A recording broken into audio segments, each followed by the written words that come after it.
নমস্কার বন্ধুরা, আমি এখন বসে আছি আদ্যাপীঠে। তা মাস্টারমশাইও আছেন, দেখুন।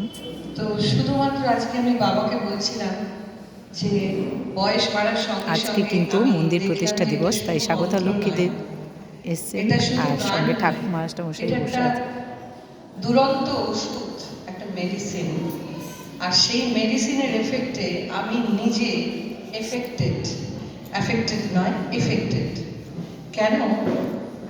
তিনি ছিলেন, অন্নদা ঠাকুর ছিলেন আয়ুর্বেদ সায়েন্টিস্ট।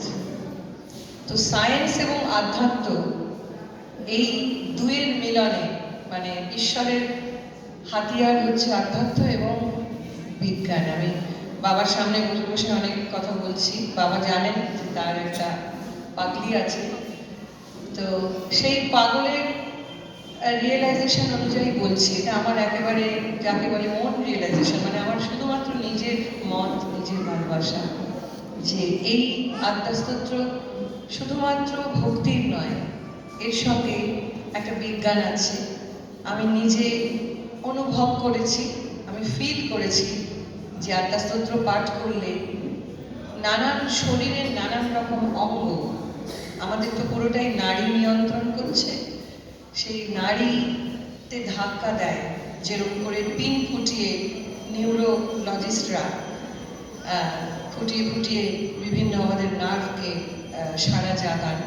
তো এটা একটা অদ্ভুত নার্ভকে সারা জাগানোর একটি মন্ত্র, যেটার মধ্যে ভীষণভাবে সায়েন্স ছিল। এবং শুধু এমনি করলেন তা নয়, প্রত্যেকটি শব্দে মায়ের নামে, প্রত্যেকটি শব্দে, এবং যেহেতু শব্দগুলো সংস্কৃত, সেই জন্য, হ্যাঁ, আচ্ছা আচ্ছা, তো সেই প্রতিটি অক্ষরে, গীতায় আছে না অক্ষর ব্রহ্মযোগ, তো এই অন্নদা ঠাকুরের এই আত্মাস্তোত্র এই অক্ষর ব্রহ্মযোগের সমন্বয় তৈরি। আর সেই প্রতিটি অক্ষর আমাদের নাড়িতে ধাক্কা দিয়ে দিয়ে যায় এবং অনেক অসুখ সারে। আমি 14টা সার্জারির একজন পেশেন্টই বলতে পারেন, কিন্তু পেশেন্টস নিয়ে একজন পেশেন্ট যদি এই আত্মাস্তোত্রকে একটা ওষুধ হিসেবেও নেয়, শুধু ভক্তি নয়, তাহলে আমার মনে হয় যে রোগের থেকে মুক্তি পাওয়া যায়, রোগ মুক্তি হয়। তো আমার নিজের অনুভূতি বললাম, এবার শুরু করবো স্তোত্রপাঠ।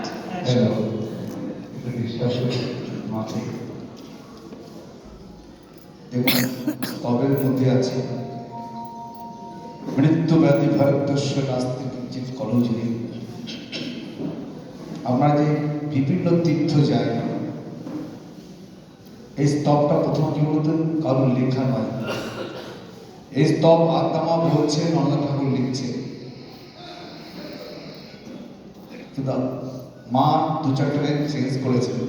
প্রথম 2টি লাইন দেখবেন, স্নেহবর্ষ আত্মাস্তোত্র মহাফল জব পঠিত সর্ব ভক্ত শৈব বিষ্ণু। যে ভক্ত এই স্তব ভক্তি সহকারে পাঠ করে, তিনি ওখানে মেরে দিয়েছেন। শুধু আমার ভক্তি আসা আমাকে সে বিষ্ণুর প্রিয় লাভ করে, শুধু আমার প্রিয় নয়, অর্থাৎ বৈষ্ণবের কেউ তিনি এখানে একসঙ্গে একাকার করে দিয়েছেন। গুরু কালী হরি, সেই স্তবে তিনি লাস্টে বলছে একটি লাইন, ইতি ব্রহ্মজন আলোচনা আত্মাস্তোত্তম সমাপ্তম। আমরা যে বিশ্বাস না করি, সে বিশ্বাসকে রাখার জন্য পৃথিবীতে সৃষ্টিতে মা বলে গেলেন, অর্থাৎ ব্রহ্মা নারদকে দিয়েছিলেন স্তব মর্তে প্রকাশের জন্য। সেই স্তবে 2-4 লাইন চেঞ্জ করে মা আবার দিলেন, স্তবই আমার পূজা।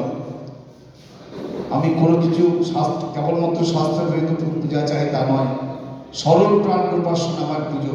অর্থাৎ আত্মাকে তিনি বিরাজ করছেন দেহের মধ্যে, পরমাত্মা রূপে।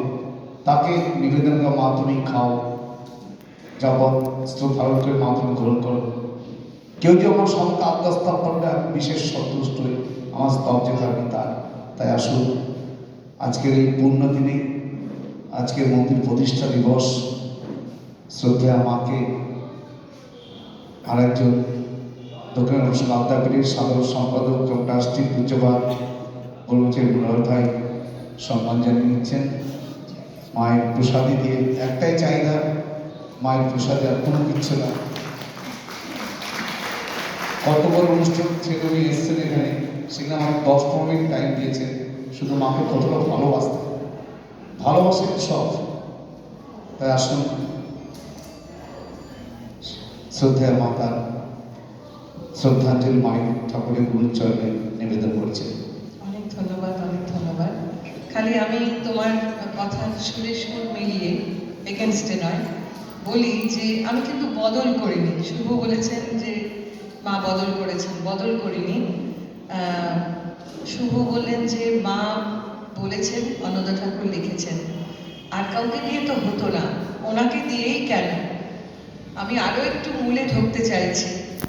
উনি তো আলটিমেটলি ডাক্তার, তাই না শুভ? উনি তো ডাক্তার, আয়ুর্বেদ সায়েন্টিস্ট, ডাক্তার। তো আমাদের ডাক্তাররা কিরকম প্রেসক্রিপশন করেন?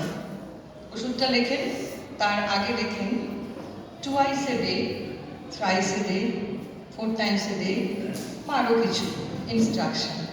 তো আমি যেটা এখানে এলে কিন্তু আমি একেবারে শ্রীনিবাস প্রভাবস্বামী থেকে পুরোটাই করি, কারণ এটা একটা স্কুলের নিয়মটাই মানতে হবে। কিন্তু আমার দুরকম রেকর্ডই আছে। নর্মালি আমি কোথাও গেলে আমি যেটা গাই ওম হ্রিং ব্রহ্মাণী, মানে যেটা মায়ের নাম দিয়ে শুরু করি। আর শ্রেণুবৎস প্রভোক্ষ্যামি শোনো বৎস প্রভক্ষ করো, আদ্যাস্তোত্রের ফল হচ্ছে মহাফল, এটা ইনস্ট্রাকশন। সেই জন্য আমি কোথাও কোথাও এটা বাদ দিই, ইনস্ট্রাকশনটা বাদ দিয়ে শুধু মায়ের মন্ত্র করি, কিন্তু কিচ্ছু বদল করিনি। কোনো বদল না, কোনো বদল নয় একেবারে। আর আজকে যখন এখানে এই না অ্যাডিশন নয়, বদলও নয়, এটা হচ্ছে ওই শুধু ওষুধটুকু নিলাম, প্রেসক্রিপশনের যেটা ওই twice a day, thrice a day টুকু বাদ দিয়েছি, যে কি হলে কি হয়। এই জন্য বলি না যে আমি জানি যে কি ফললাভ হয়। শুরু করি। বাবাকে প্রণাম জানিয়ে, বাবা বসে আছেন পাশে। আর আপনাদের সকলকে এই অন্নদা ঠাকুর মহাশয়ের সিদ্ধি লাভের দিন, আজ মকর সংক্রান্তি, শুভ দিনে প্রণাম, ভালোবাসা।